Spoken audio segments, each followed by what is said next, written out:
Good day to all. It's a very mixed but beautiful Sunday in Israel. It's wonderful to have Yaakov Katz back today following his short break for the Sukkot holiday. As I write this, I realize I didn't even ask him how it was.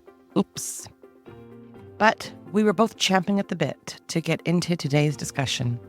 Yet another impossible week in the Middle East. Of course, we start off with quite spectacular Israeli retaliation attack on Iran that went down on Friday night while we were asleep.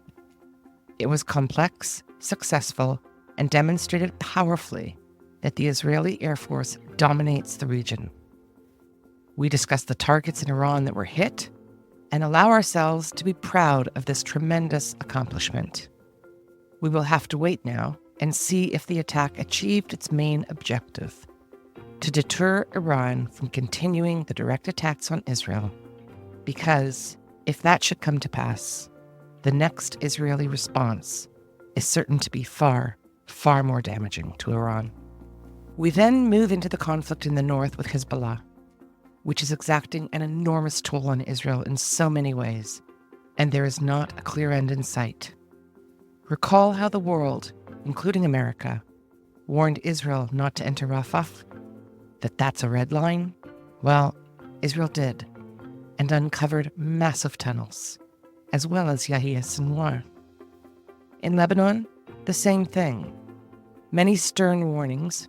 UNIFIL troops, stationed in southern Lebanon pursuant to UN Resolution 1701, which articulated a clear mandate that UNIFIL forces observe and report on any prohibited military activity in the region south of the Litani River. Well, they may have been busy, the UNIFIL troops, but they certainly have not been fulfilling their mandate under 1701. Hezbollah has built a formidable war infrastructure above and below ground. The possibilities, had Hezbollah attacked Israel in the north, are terrifying. Remember how bellicose UNIFIL was a week or two ago? Those intrepid Irish soldiers refusing to leave their posts? Damn those pesky Israelis. Well, they've been awfully quiet in recent days, as Israel has exposed the caches of weapons and money and other objects of war. Not a peep out of UNIFIL. We finish up with a brief but important discussion of the heavy toll of dead and injured in the IDF and the demands by the ultra-orthodox haredi members of Knesset to permanently exempt their men from army service. I mean, well, I'll leave it to Yaakov, who gets very, very heated about this issue, and understandably so. As always, we finish with a discussion of the hostages remaining in Hamas hell. There is a faint hope, as the heads of Mossad and the CIA meet today in Doha with Qataris and others in order to see if any deal is possible to free these long-suffering and tortured captives. As so many of us feel, and the sister of one hostage said last night at the rally I attended at Sha'ar HaNegev Junction, we are out of words. Just bring them home. Now. I'm Vivian Berkovich, former Canadian ambassador to Israel, and now hoping for a few miracles.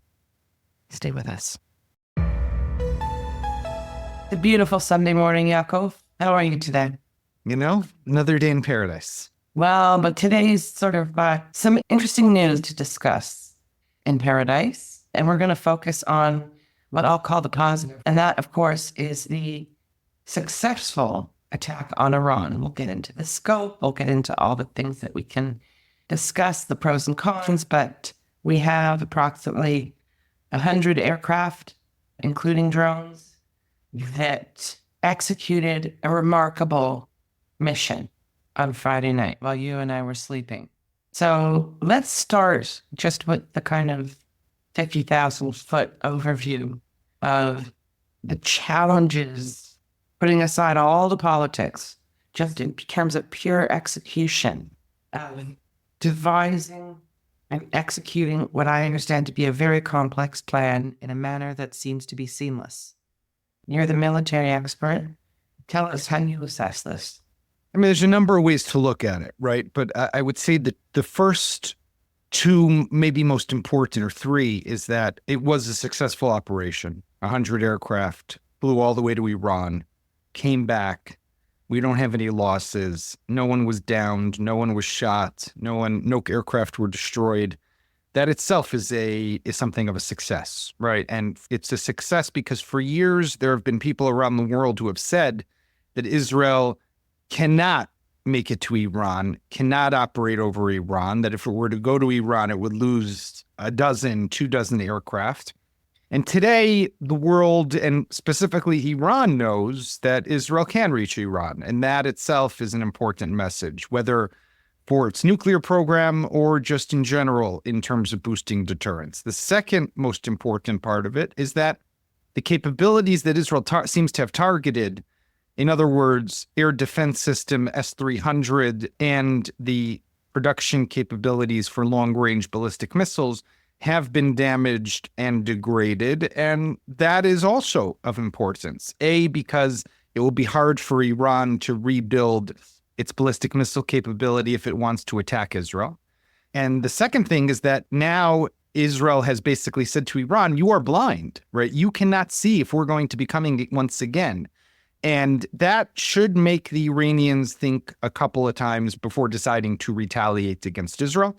And then there's the third element, which is we probably should have done this earlier. Iran attacked us first in April. We tried to do something small. They didn't get the message. Hopefully now they got the message and they understand that it's not in their interest to directly attack us. There was also, I understand, a sort of token hit on a nuclear site, in addition to the ones that you spoke about. Can you tell us a bit about that? Well, Parchin is a known facility that's run by the IRGC, where the Iranians, and evidence has come out over the years, that the Iranians use that site or some parts of that site for the secretive and covert nuclear weapons testing and development. Remember, there's always going to be two tracks to nuclear capability. One is the fuel cycle, the enrichment of uranium, turning it into military-grade fissionable material. And the second track is going to be the weapons program. Parchin is believed to have been one of those sites that was used over the years. It's unclear what exactly Israel targeted at Parchin. It's not just a nuclear facility. It could be that they also bombed there, something that has to do with the development of ballistic missiles.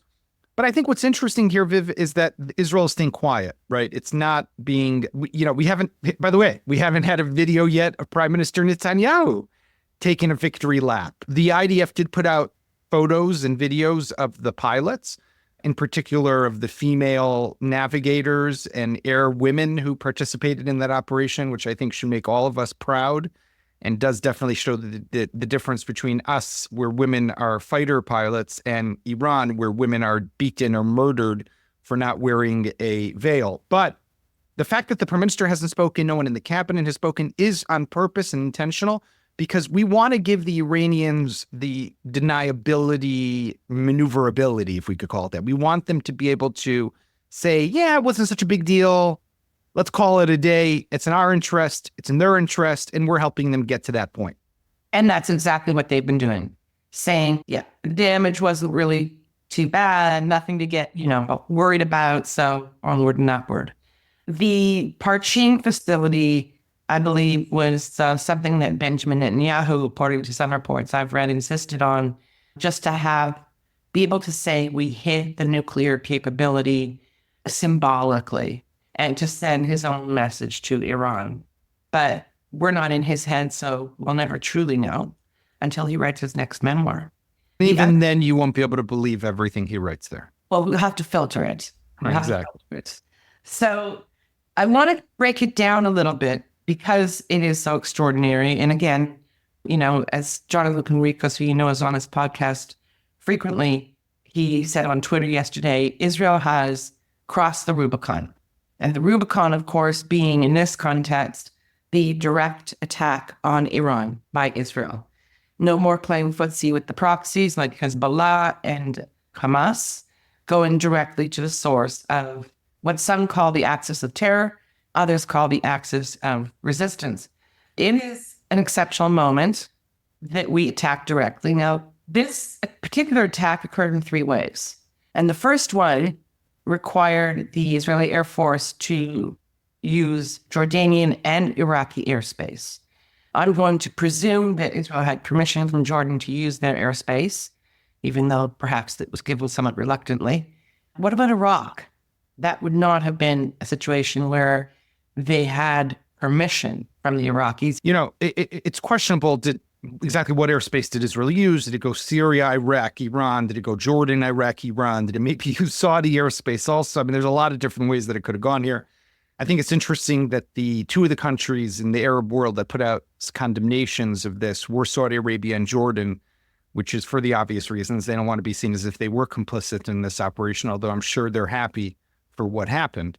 The question of how Israel does this and the airspace that it uses is always of interest, but it doesn't always need to coordinate that, right? You know, it could fly over Jordan. Jordan doesn't really have the ability to intercept Israeli aircraft as they're flying. And by the time Israel's over Jordan, it would be too late for Jordan to anyhow do anything.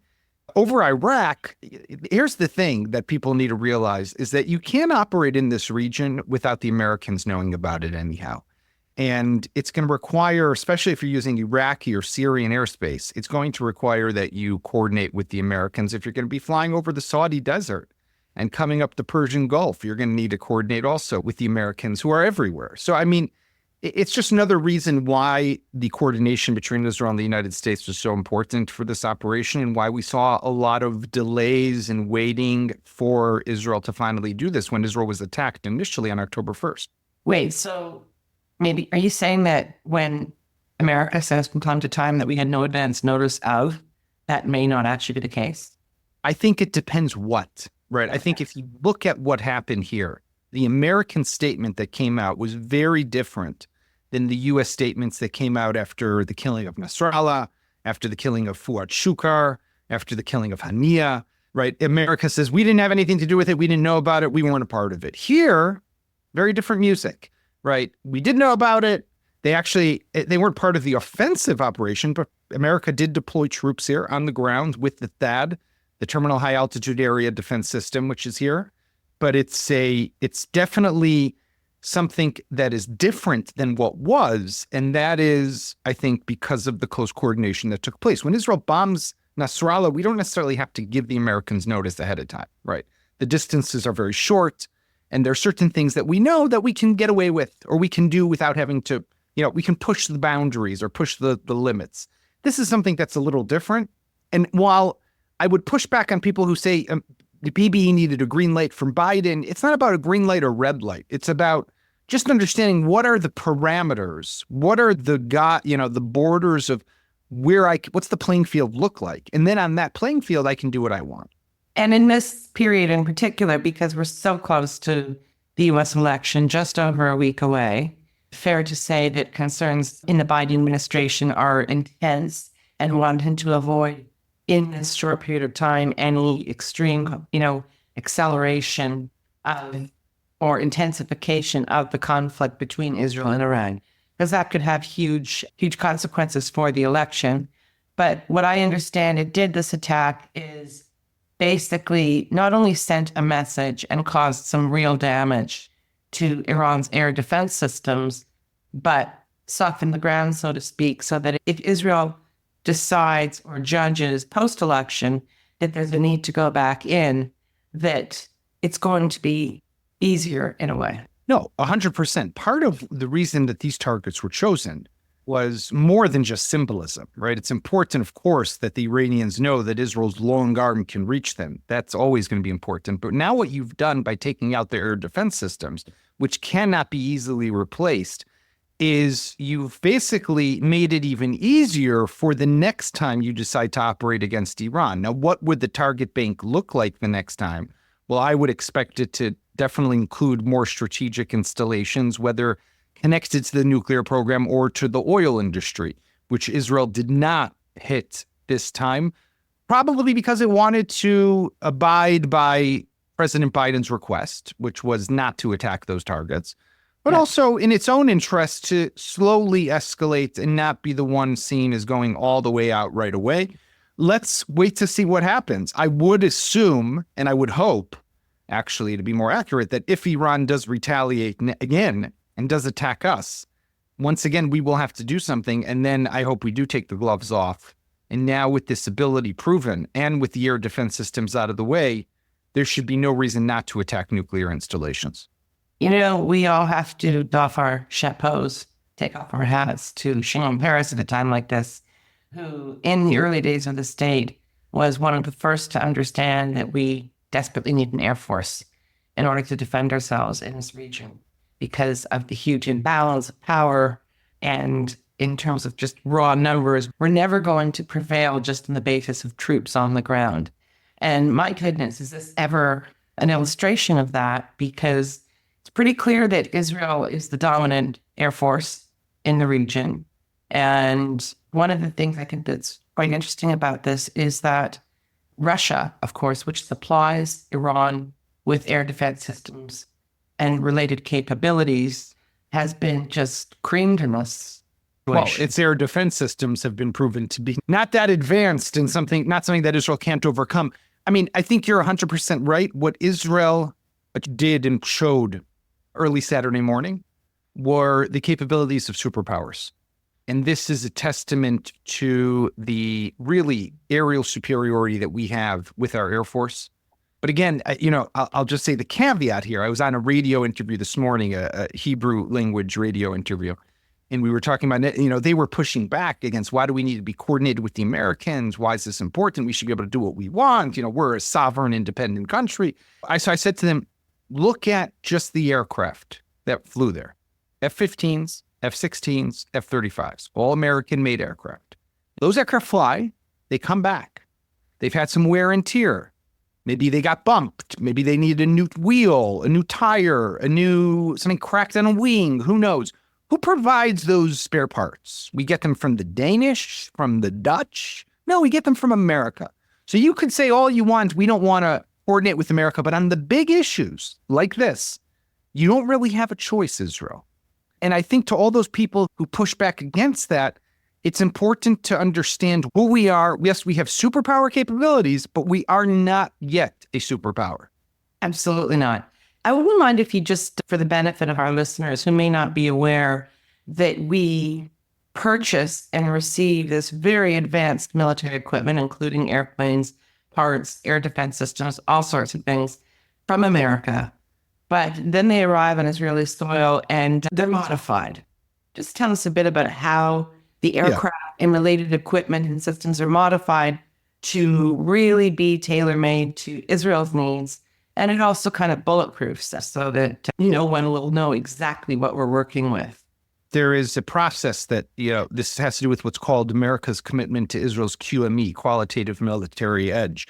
So if you look, for example, F-15s, we have F-15s, the Saudis have F-15s, we have F-16s, the Egyptians have F-16s. So the question is going to be, one second, if America's selling the same aircraft it sells to Israel also to those other countries, where is the qualitative military edge for Israel? So the qualitative military edge for Israel is going to be in the fact that we also get permission in almost all the cases, sometimes a little more difficult than others, but in almost all cases of these types of systems, we get permission to do our own upgrades to them, which means we, for example, on the EW systems, electronic warfare, we don't rely necessarily on the American systems. We want to integrate our own systems. On radars, we want to integrate our own systems. On comms, we want to integrate, and also special weapons. Like on the F-35, which is the fifth generation fighter jet that we have, it has stealth capabilities. It mostly carries its weapons internally inside the fuselage of the aircraft so it can retain the stealth capability. That was built for American weaponry. Right? Not for Israeli weapons. We got permission to make configurations so they can also carry some Israeli weapons. So these are some of the ways that we keep an extra level, an extra layer that gives us a bit more independence, but also gives it a bit more of what is called the qualitative edge over the Saudis or the Egyptians or anyone else in this region that might be using these aircraft. And that dominance and brilliance, if I can put it that way, of the Israeli Air Force as it's developed over decades, I think was demonstrated in spades on Friday night. Amazing capabilities, really. And it also, on the other hand, just underscores the utter failure that brought us to this point of October 7th of 2023, of this war that drags on. We are an amazing country with amazing and impressive capabilities and technology and people. But at some times, we are also our own worst enemy, and we undermine ourselves. And that is what drives me crazy personally. Yeah, so look at the role reversal here, eh? I'm like usually the doom and gloom, and here you're doom and gloom.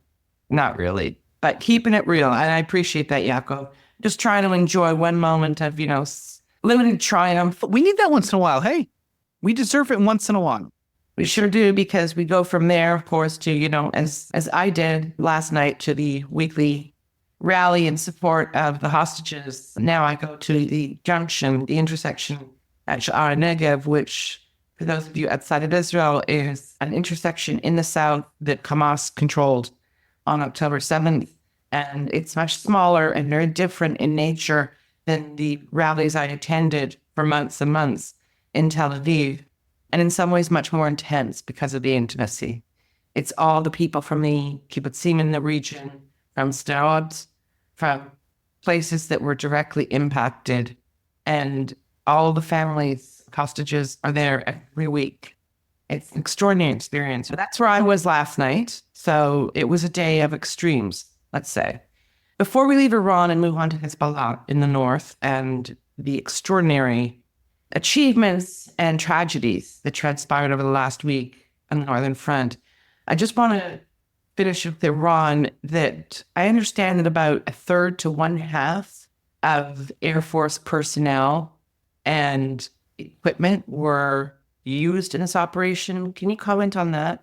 Well, look, an operation of this kind is definitely going to have the use of a lot of Israel's different capabilities. I can't talk to exactly the number, but 100 aircraft is definitely a sizable percentage of the Israeli Air Force fleet. No question. Yeah, no, it just was kind of mind-blowing to read some of this information and stats. And I have to close out on a somewhat, not fun note. I have to close out by saying this, that I woke up on Saturday morning to a barrage of messages because, of course, my phone is turned on, all from North America, from people there saying, are you okay? Are you safe? I mean, I'm cool. I'm good. It's us attacking them this time. And so we're so far okay here. But among the messages were quite a few from friends and acquaintances who are of Persian descent, who live abroad, and who are saying, gosh, our relatives in Iran are kind of sorry that you didn't hit harder. There's a lot of popular support in Iran and outside for the job to be done. And I just wasn't expecting that. And I thought that was quite interesting. I mean, listen, there's no question that this regime in Iran needs to go. It's just a question of how can that be done and who can do it.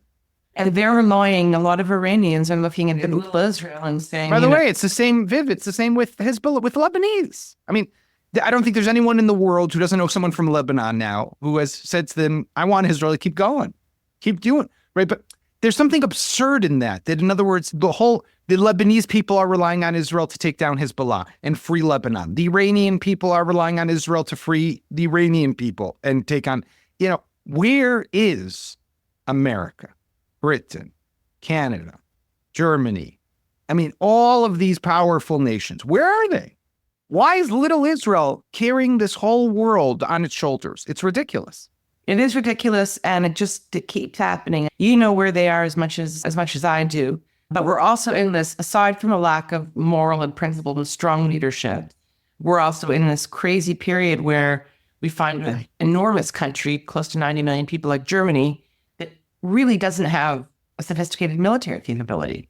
They just decided under Raquel, there was a decision made, and it was a clear decision that we don't need any military power. We don't need any military force. Cold War's over, right? Wall came down, Russia's our friend, everything's cool. And they don't have power that they need right now, even if they wanted to use it, for deterrent capability. And I won't go through all the rest of the country. We'll just leave that rhetorical question looming. And now we shift from Iran to Lebanon, where Israel has been operating intensively in recent weeks. Casualties are high, but so are the rewards in terms of destroying and discovering hitherto unimaginable Hezbollah infrastructure and resources, all amassed to attack and destroy Israel. We have the discovery, we knew they were there, but we have the IDF finding a tunnel and hiding system, subterranean system that we know existed, but I think that everyone is kind of shocked by how extensive it is and sophisticated. These are tunnels and rooms dug deep underground, 60, 80 feet into hard rock in the mountains, much more sophisticated than what we have seen in the Gaza Strip with Hamas. And we know now that the preparation is being undertaken by the Radmon force, which is the elite Hezbollah force trained by Iranian IRGC personnel. We know that they had real plans to invade Israel in an October 7th style attack that would have been much, much worse than what October 7th was. And I'd like you just to talk about the bit about these subterranean systems, what has been found, and of course, sadly, we'll get to the horrific toll it's taken on our reserve troops. You described it accurately. These are impressive tunnels. These are impressive capabilities. According to the IDF, it seems that they were built over a period of 15 to 20 years. We're talking about basically from the end of the Second Lebanon War and maybe even before that, in 2006, that Hezbollah began digging these massive complexes. I mean, you talk to soldiers who are operating there and you see the footage and you understand everywhere is this. These are not villages. These are military bases with villages that were just built on top. The homes are just cover. The people who are there were just, people who were put there by Hezbollah to provide protection and cover of their military capabilities. It really raises so many questions of what the hell UNIFIL, this UN force, was actually doing there. I mean, everything is just right under their nose, a complete and utter failure of the international community and of whatever the UN might even stand for these days, which I'm not sure so much. But this just shows how we were, I don't want to say lucky on October 7th, that it was Hamas and not Hezbollah. But it's very difficult to break away from the feeling that if it had been Hezbollah with these types of capabilities and in this amount of ammo in these villages, if they had crossed into Israel on October 7th, wow, who knows where they would have made it? I mean, Tel Aviv for sure, right? I mean, who would have stopped them?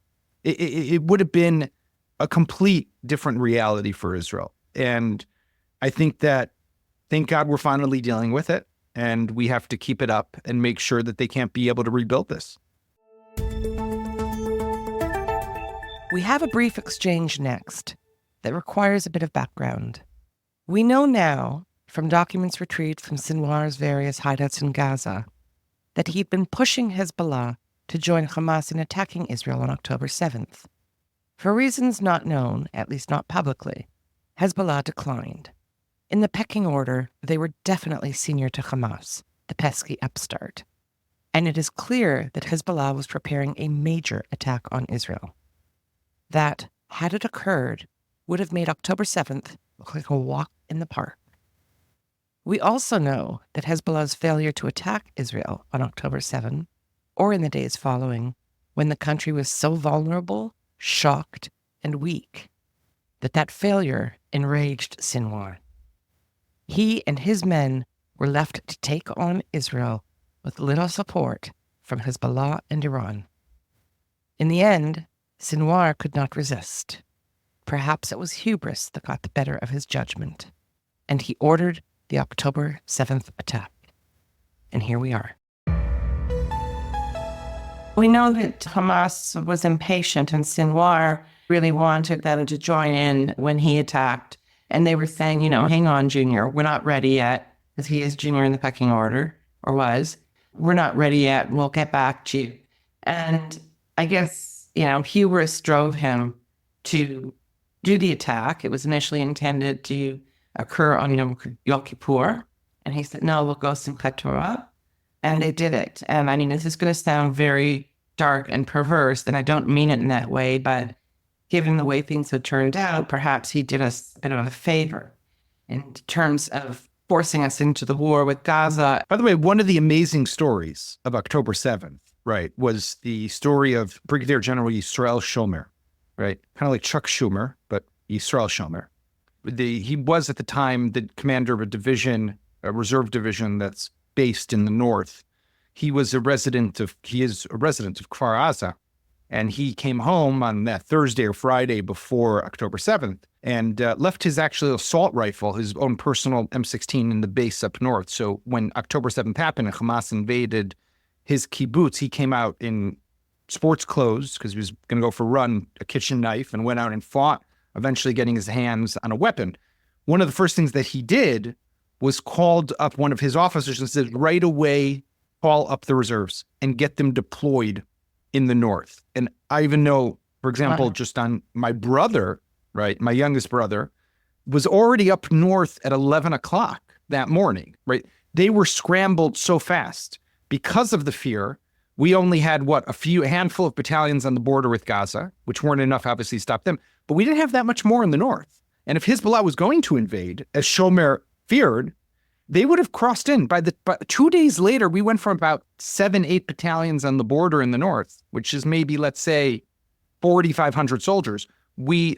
I think we maybe times 10 at some point within a couple of days. We were at like 60 battalions, right? It was such a massive call up because of exactly that fear, right? And it talks to a lot of the different changes that Israel needs to undergo here. Our borders are just not secure enough with the manpower that we currently have in the IDF. And that's why, for example, we're seeing all these people get called up. And you spoke before about the toll of the people. I mean, just this morning, I'm hearing about the rabbi of the high school I went to here in Israel called Himmelfarb, the Rav Beit Sefer, the rabbi of the school, Avi Goldberg, a couple of years younger than me. I didn't know him. Killed in Lebanon last night. Father of 8 kids, mid-40s. Why in God's name is he even serving in Lebanon at this point? There was a 42-year-old man the other day from the settlement of Dolev, father of 6. There was a 51 or 52-year-old guy who was killed, a reservist. You've had like 12, 13 reservists just in the last 4 or 5 days who've been killed. Many of these men have been called up already for the second or third, even fourth time. What is going on here? We don't have enough people. Now, the fighting is tough. A lot of it is booby-trapped homes, mortar fire that Hezbollah is able to shoot from afar, a booby-trapped tunnel opening. This is roadside bombs. This is what they're encountering. But, not a lot of face-to-face, close-quarter combat because a lot of the Hezbollah people, at least in the north, have fled southern Lebanon. But the fighting is real. The threat is real. And it just underscores the pain that and tragedy that continues. Yes, we have what to be proud of, but we also have constant pain. Yes, we do. And I was at some friends on a nearby kibbutz for Shabbat dinner on Friday night. It was a large group, not a religious group, light, traditional and secular. And, people from age 6 to, I guess I was the oldest. And they do this beautiful ritual every week with their guests and their family at the end of the meal and desserts out. And everybody has to talk about one good thing that happened that week and one not so great thing that happened that week and how they can improve it. And it was heartbreaking to hear everybody, even the kids, about what you just put your finger on. The constant tension, the worry, talking about their friends who were killed, their teachers, what's going to happen with Iran out of the mouth of an 8-year-old. In some ways, it was a very beautiful moment in the evening. And in other ways, it was, of course, heartbreaking, which is the dichotomy we live with here every day. So, Yaakov, apropos the comments you've been making that I think have really shaken everyone in this country of these older men who are serving in combat. And I expect that they're serving voluntarily because they are above the age of exemption from the military. We saw just the other day that the cousin of Safi Idan is a 50-year-old hostage from Kibbutz Nahal Oz, still in captivity in Gaza. And his cousin, who was in his early 50s, who showed up for combat duty, died in action over the last few days.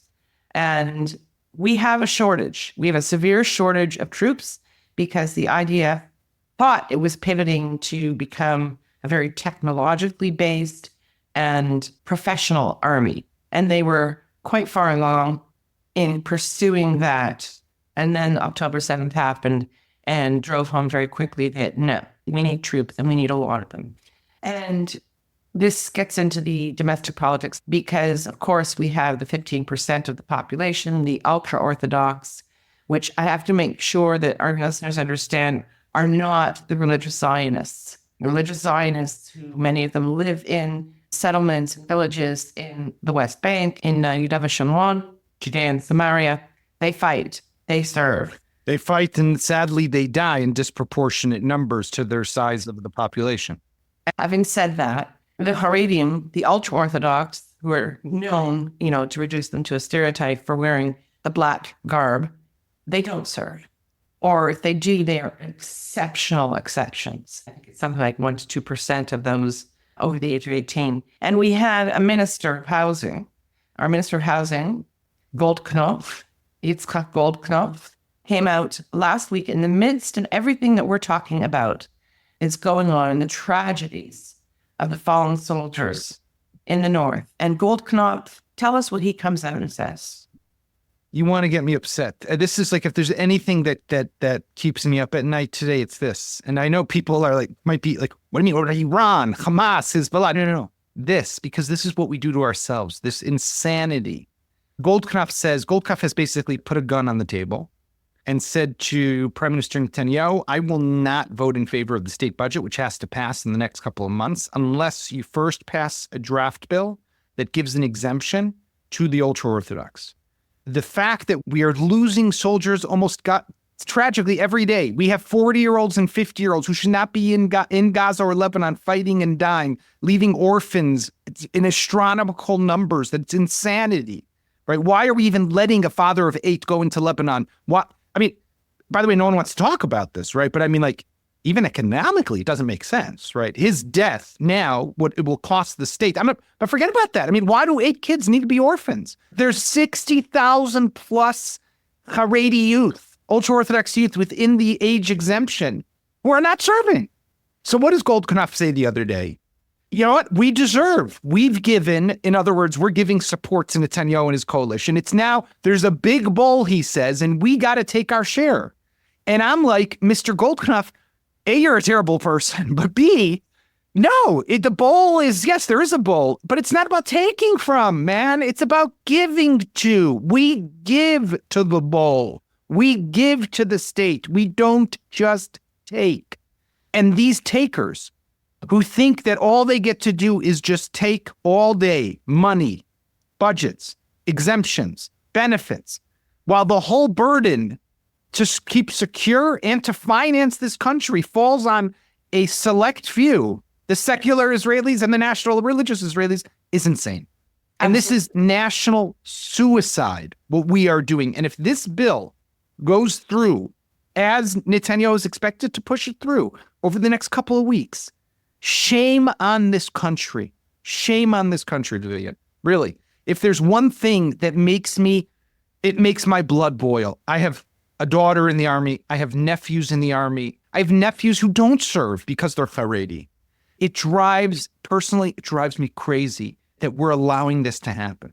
Yeah, not only does, I'm with you on that, and I think many Israelis are, and not only does it drive us crazy, but it's national suicide. I think it's important that we touched on that. Sorry for getting you all worked up there. A brief interlude here about some of the many notes I received from readers and listeners. This week, one writer expressed anger over the fact that, in his judgment, I withheld credit due to Bibi for the various successes of the last while, killing Sinwar being chief among them.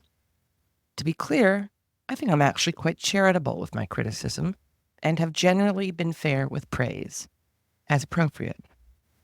Netanyahu's brilliance, his service to the country, his tenacity, are all qualities that I and many others recognize constantly. But I do not think that the Bibi we see today is the man who I and many admired a few years ago. will leave the deep assessment for historians. But what we do know now is that many of the current accomplishments have been achieved in spite of the government he leads.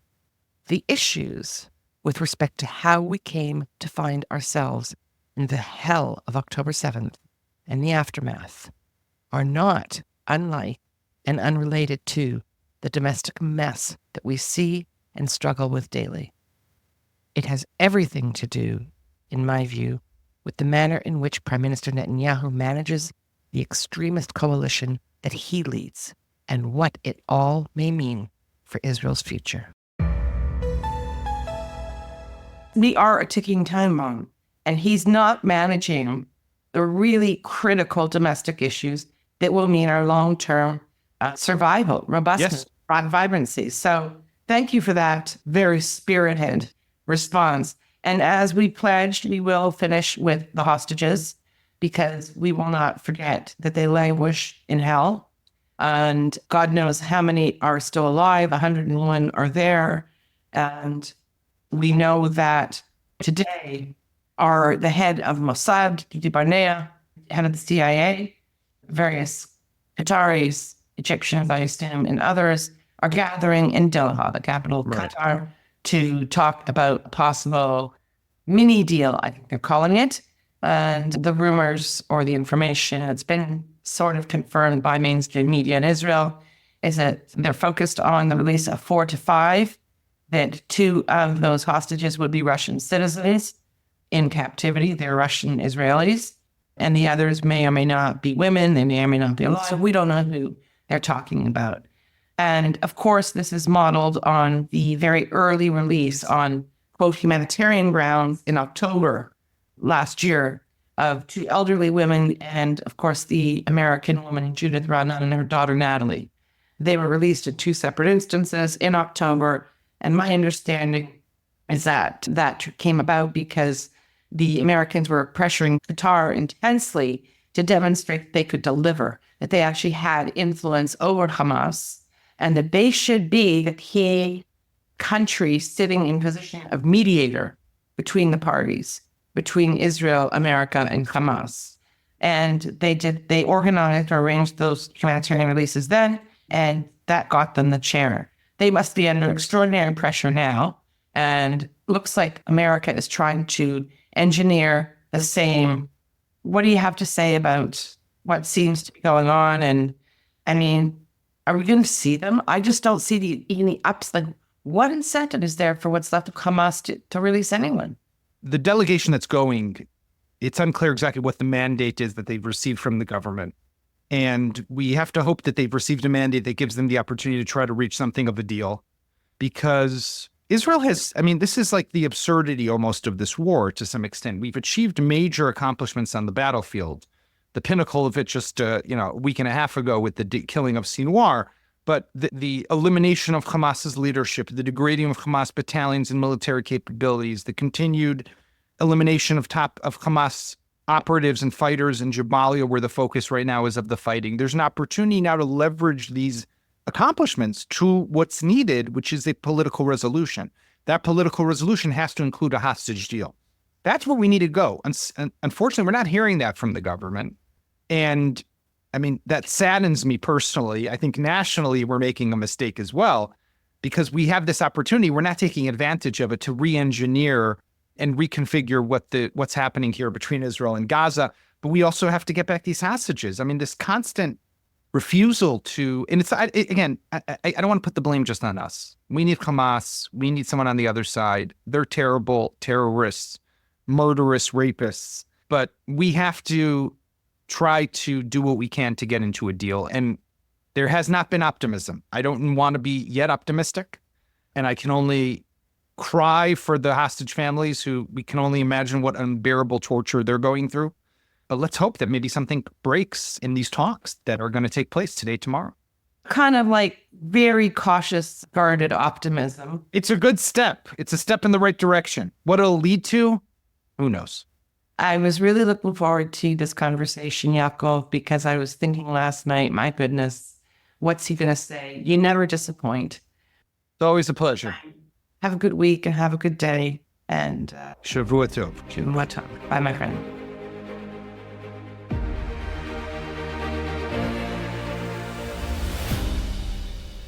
That's a wrap, with one important comment.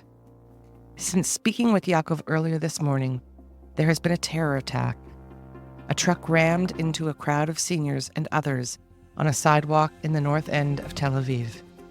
There are reportedly 33 wounded civilians, 6 seriously, and the day is young. Thanks for listening. As always, stay safe. We love hearing from you, so please comment on our website, stateoftelaviv.com, or send us a note to hello@stateoftelaviv.com. On behalf of the State of Tel Aviv core team, Yon Zabo, our creative, graphic, visual, and marketing man, Amir White, producer and editor extraordinaire, sound guy, who is also impressively patient with me and my boomer tech deficiencies, and our social media manager who pitches in on everything, Maya Naftala. Thanks to the team. Thanks to you for being here. We'll be back soon.